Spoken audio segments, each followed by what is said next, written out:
What's going on, everybody? It's your boy Spencer. Deck theory number 2 here. I think I go for the more Obelisk route, and this kind of theory is all about stacking the deck, maximizing the amount that you can get out of the true name. And there's a lot of ways to do that, and with this deck, there's also the advantage of having the room for hand traps. And this opening, actually, by the way, pretty horrible. So yes, I have this card. I don't know if you ever heard of it before. It's pretty random. No one probably ever uses it. But it's Malgancia. I don't know. Wait, never mind. The Deep Sea City. Let's go with that. This card lets you stack Guardian Slime on top of your deck. So if you have the true name, and I only run one Guardian Slime in the entire deck, actually, I'll just tell you that right now. You're able to put this on the top and add it to your hand, which is pretty beneficial, I would say. It gets you more value than something like Dark Magical Circle. That was kind of the mentality I had when making this deck theory. And I'll tell you right now, also, I got rid of Pot of Disparity in favor of Pot of Extravagance. And the reason I did that, and also I don't run, Pot of Duality, obviously, because I need a special summon in this deck a lot. But this does half the attack, and that's pretty darn bad. So I run, I think, 6 forms of disruption, like, in my hand. So Lightning Storm and Ash, I'm pretty sure, is what I draw. So, okay, I can get rid of those two. I don't really use any spells and traps that I sound in the field, so I'll be fine here. Look, this is the advantage, obviously, being able to pick that far into it. And again, this deck has in mind maximizing the amount of chances that you can use the true name. But, as you'll see here, through summoning Winda, you can send this card here, Absolute King Back Jack. And what that allows you to do is to look at the top 3 cards of your deck and stack them. Pretty creative, in my opinion. Like, that's kind of how I chalk it up. And you see here, like, that would have been the end of the duel, but if I had used Pot of Extravagance, because Shaddoll Fusion just happened to be on top. So that's why I ended up making that change. But yeah, I think that's a pretty interesting theory. I mean, there are very few cards that stack on the top of the deck, and I'm able to send it. You can also normal summon it. It's under 1,000 attack and go into Almirage. So if you have that and True Name in your hand, you can also use it, which is fairly interesting in my opinion. Okay, I'm going to go ahead and shuffle all of his back row back to the deck. He can,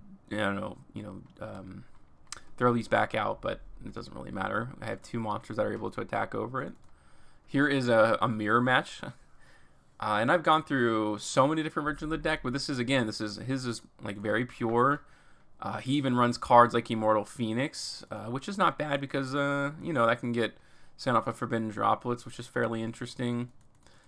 Curious to see what his Egyptian God count is. There's 2 Winged Dragon of Ra. Maybe it's just a Winged Dragon of Ra deck versus all the Egyptian gods. Okay, I mean, I'm hard-pressed to disagree with this individual who made their deck this way. Mostly because, like, that's the real support, the searchable support, is all through the Winged Dragon of Ra. They didn't do that for Slifer or Obelisk in the slightest bit, which is so garbage in my opinion. Alright, I can go ahead and normal summon here, go for the attack. It's going to be a little bit slow burner. Really tough, right, when your opponent doesn't go into the extra deck, or I should say at least all that often. You're going to run into some issues here. He's going to go for the Monster Reborn, which is fine.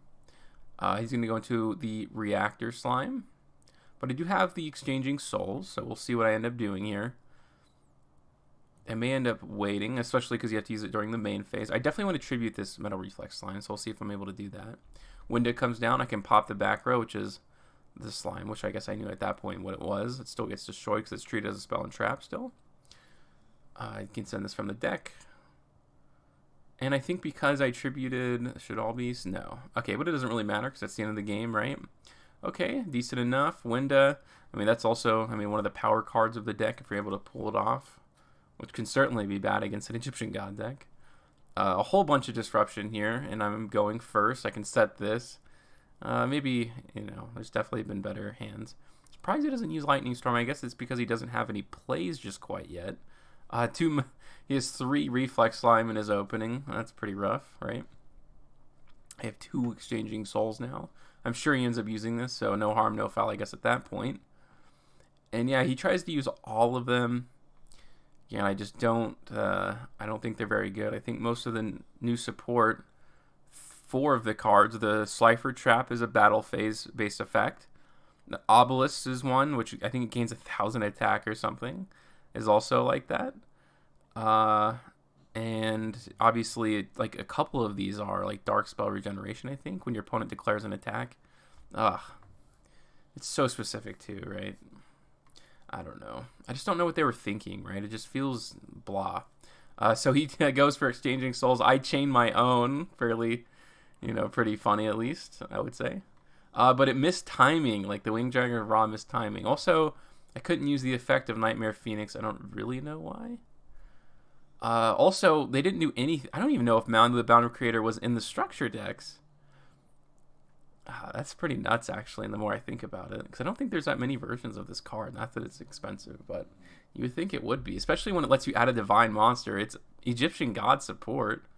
Maybe I'm wrong, I'm not sure. But I did just look at it, and I don't remember saying that name. Dark World Dealings is going to come down. Okay, so he's got the Absolute Divine Beast. Here it is, the new card. Does he even have a Divine Beast monster in his graveyard that he can summon? I don't think he can. So we're playing a little bit of a sitting game here. But now I'm fine, because I can just get Guardian Slime, the true name. There we go. I talked about this interaction earlier in the video, so I'm gaining so much advantage, but I can't, like, that's the thing, right? Like, I don't know, it's so dependent on other things. Like, you have to go so far out of your archetype to actually be able to do anything. Well, it looks like that replay's a little messed up. Here's Adagnister, so we're ramping it up a little bit. I know this is a fairly popular archetype going around right now.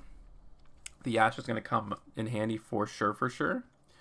So he adds the Sign at Mining. I figure there's no great time to Ash Adagnister because I think they're able to pop through so much interaction, but I know they need access to a bunch of different attributes, so I may be able to hinder his play by doing that, and I think I was right at the end of the day. Yeah. Not sure what DNA Surgery does necessarily. I didn't truthfully have the best opening, especially drawing Ancient Shan, already having a Winged Dragon of Ra in hand, plus having Elemental Neos, plus 2 Shaddoll monsters.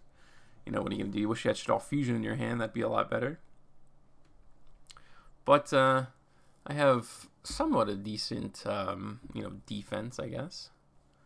It's going to go ahead and attack. Okay, Shaddoll Windy will get me probably Shaddoll Beast, because I know when he does this, I'll be able to draw a couple cards and, throw this one out of my hand. There we go. Now my hand's looking a little more comfortable, right? I can gain attack boost, contribute his monsters, probably all of them. That's what I'm planning on. Another Ancient Shan off the top. That's great. He goes ahead and negates that, which does make my job harder, but at the end of the day, I'm going to tribute all these. He doesn't have that many life points left, so I didn't end up needing the attack boost of Ancient Shan. I guess more than anything, it was just, bait, if you will. Here's Prank Kids, a pretty popular archetype again. He going first, too. This is a going second deck, I guess, so really falls right into my hands. So I took out Pot of Disparity. What would I have gotten off the top anyways? True Name plus another Winged Dragon of Ra. Or no, not really. Winged Dragon of Ra plus Monster Reborn. That's not bad at all, I guess. And then I did have the Shaddoll Fusion. He's, of course, going to go in the extra deck, so I'm pretty much fine. And again, hopefully I'm able to use that interaction with the True Name. I'm not sure. Let's take a look. He doesn't negate this. Yeah, so I'm stacking my deck here, and obviously he's going to have a hard time now at this point, because he's not going to be able to special summon but one more time this turn, which is really rough, right? I think he's going to be able to send a bunch of stuff to the graveyard, but yeah, we can't use those effects. So Thunder Force Attack comes down, then I can special summon from the deck, like for the Sky Dragon. I've gone through a couple iterations. I think I ended up going with Obelisk because spell and trap removal, it's better to have that. Thunder Force Attack is obviously pretty good, but yeah. So he can't special summon, and these go to his hand, but I feel like I've done a pretty good job of hindering his turn, for the most part at least. Exchanging Souls is here, certainly not bad at all.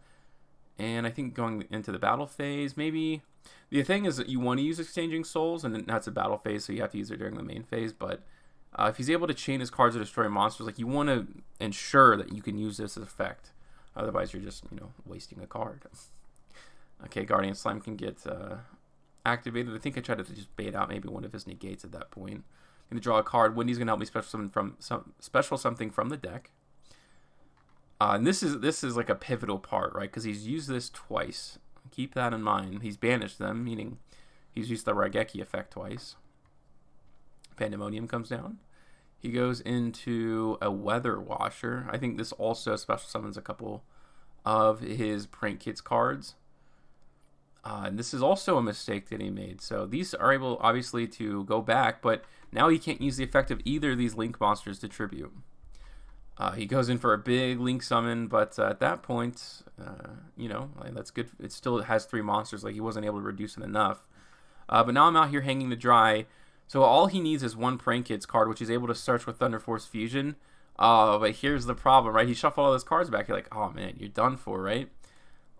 He banished both of them, though. He's used the effect already. He doesn't have the Link 1. He only has 2 copies of it. I thought that was a pretty interesting end to that duel, honestly. And last one, I guess, is just against Toons, a little bit of a casual strategy. And this is more of the final build, I guess you can say. I've been talking about all those changes that I made to the deck. And here it is accumulated here. I also have a couple of copies of Archfiend Oath. But because he doesn't go into the extra deck, I can't use the card. Again, I think this is theoretically one of the best versions or deck theories that I've made for this. It is kind of dependent on your opponent versus the Flunderees archetype that I combined with Slifer yesterday. You're being like way more proactive in the situation. But here we go, Archfiend. I can use that. I can get the Guardian Slime to my hand, which is a decent interaction, I suppose. And now it just depends on him attacking me. He did have the Toon Table of Content. I have the Ash as the response. And of course, Guardian Slime comes down. I could probably go into maybe Ancient Chant. I'm not sure what I end up doing.